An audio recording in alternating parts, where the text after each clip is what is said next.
Class 12th के MP board के सभी विद्यार्थी ध्यान दीजिए। अब आप बिल्कुल भी चिंता मत करिए, आपका जो भूगोल का, ठीक है, 4 जनवरी का जो आपका भूगोल का पेपर है वहां मेरे पास आ चुका है। 80 के 80 नंबर पूरे के पूरे आपको आएंगे। जैसा कि हमने इतिहास में बताया था वही पेपर लगभग आपका आया था एमपी बोर्ड में, और यही देखिए पेपर नहीं प्रश्न यही आएंगे, ध्यान से समझिएगा, ठीक है। एक बार पूरे पेपर का सॉल्यूशन अच्छे से समझ लेते हैं। भारत की जो जनसंख्या है वो कौन सी है? तो 121 करोड़ जनसंख्या है 2011 की जनसंख्या के अनुसार, जनगणना के अनुसार। निम्न में कौन सी एकल कृषि नहीं है? तो मिश्रित कृषि एकल कृषि के अंतर्गत नहीं आती है। निम्नलिखित में से किस राज्य के प्रमुख तेल क्षेत्र स्थित है? तो असम। इसके बाद में इसमें कौन सा तृतीय क्रियाकलाप है? तो व्यापार। मानव भूगोल के जन्मदाता कहे जाते हैं? तो रेट जेल को कहा जाता है, ठीक है। इसके बाद में है क्वेश्चन नंबर 2 में रिक्त स्थान है। भारत की व्यापारिक राजधानी कौन सी है? तो मुंबई को कहा जाता है। व्यापारिक, ध्यान से समझिएगा, जहाँ व्यापार की दृष्टि से। मानव को पृथ्वी की उपज किसने बताया? तो कुंवर सेप्पल ने बताया। विश्व के जनसंख्या की दृष्टि से, विश्व में जनसंख्या की दृष्टि से भारत का कौन सा स्थान है? तो दूसरा स्थान है। इंदिरा गांधी ने नदी का निर्माण, देखिए नदी है ये, नदी का निर्माण 2 चरणों में पूरा कराया। चाय सर्वाधिक किसमें पाई जाती है? तो असम में पाई जाती है। विश्व पर्यावरण और विकास आयोग का गठन रिक्त स्थान ने किया? तो संयुक्त राष्ट्र संघ ने किया। अब क्वेश्चन नंबर 3 में है सही जोड़ी। तो देखिए 5 सही जोड़ी है। सूखा संभावित क्षेत्र है तो पश्चिमी मध्य प्रदेश। सोयाबीन उत्पादक राज्य है तो मध्य प्रदेश आ जाएगा इसका।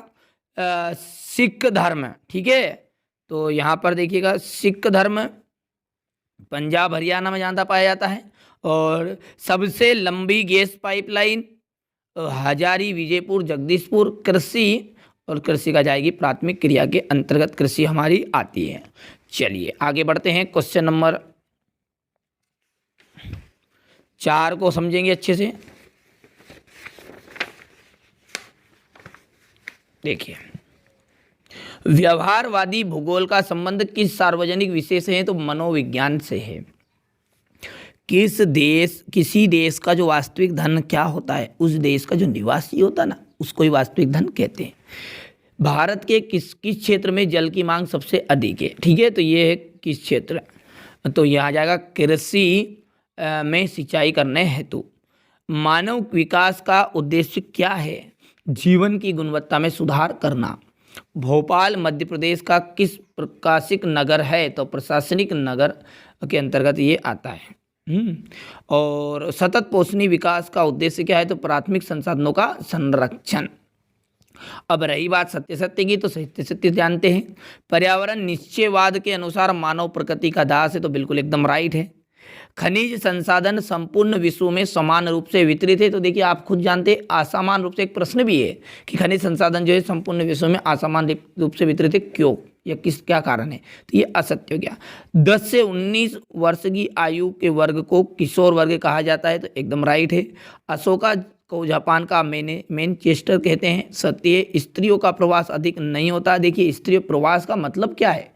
यानी एक स्थान से दूसरे स्थान जाना, तो स्त्रियाँ तो सबसे ज़्यादा जाती है क्योंकि शादी के बाद उनको स्थान तो छोड़ना ही पड़ता है, ठीक है, प्रवास करना ही पड़ता, तो ये इनका सबसे ज़्यादा प्रवास होता है। मरुस्थलों की विषम जलवायु मानव बसाव के लिए सुविधाजनक, ठीक है, होती है, तो ये बात होगी आपकी गलत, ठीक है भैया। चलिए इसके बाद में है क्वेश्चन नंबर 6 में आपका 2-2 नंबर के क्वेश्चन आंसर शुरू हो गए हैं, ध्यान से पढ़ेंगे। भौतिक तथा सांस्कृतिक पर्यावरण के कोई 2-2 तत्व लिखने हैं।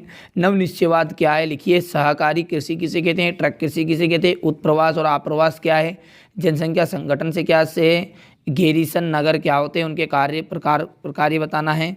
मानव बस्ती का क्या अर्थ है? अम्लवर्षा किसे कहते हैं? ठीक है, बहुत से सिंपल से प्रश्न आपके परीक्षा में आएंगे, ठीक है, तो आप अच्छे से कंप्लीट करिएगा क्योंकि यहाँ चैनल सिर्फ आपके लिए ही बनाया गया है ताकि आपको अच्छे अंक प्राप्त हो। इस चैनल का मुख्य उद्देश्य यही है। आधारभूत उद्योग किसे कहते हैं? स्थानांतरणशील कृषि को कर्तन दहन कृषि क्यों कहा जाता है? खनन से क्या से है? खनन की विधियाँ। कुटीर एवं लघु उद्योगों का में अंतर। विश्व में जनसंख्या वितरण की कोई 2 विशेषता है। विकास वृद्धि से क्या से है? कायिक तथा कृषि घनत्व को समझाइए। भारत में जनसंख्या वृद्धि को के सीमित रखने के उपाय। भंडार कितने प्रकार के होते हैं संक्षेप में समझाना है। अंतर्राष्ट्रीय व्यापार क्या है लिखना है, ठीक है। इसके बाद देखिए आगे, भारतीय कृषि की 3 समस्याएं लिखिए। नियोजन एक से हुए विकास को लिखिए। विनिर्माण उद्योग की 3 विशेषताएं। कुटीर एवं लघु उद्योग में कोई 3 अंतर, ठीक है भैया।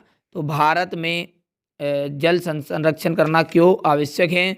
इसके बाद में इंदिरा गांधी नहर कमान क्षेत्र का वर्णन, और यहाँ पर भारत के मानचित्र पर इन चीज़ों को आपको दर्शाना है, ठीक है। चलिए इसके बाद में है आपका आगे देखिए क्वेश्चन नंबर, यहाँ पर ये अथवा हो गया, और ये क्वेश्चन नंबर 20 का, और यहाँ पर देखिए ये क्वेश्चन नंबर 20 का अथवा, ठीक है।